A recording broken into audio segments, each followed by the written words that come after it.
IWM Stock Tuesday. Is it a buy or not? Watch this 1 minute video till the end, find out. So iShares Russell 2000 ETF. So IWM ETF is interesting. I personally, just from a first glance, am looking at this and I'm thinking, right, I'm still super bullish. So that's my direction for sure. This is my previous idea that I had, and this is a beautiful delivery.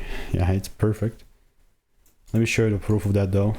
Russell 2000. Right, so now we're speaking 5 months ago. That's crazy. 11 of April.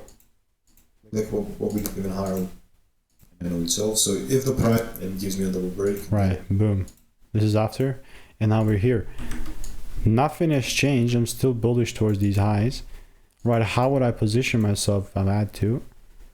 Yeah, if there's a second break above here, mate, game on for me. So yeah, sure thing, I'm gonna be waiting.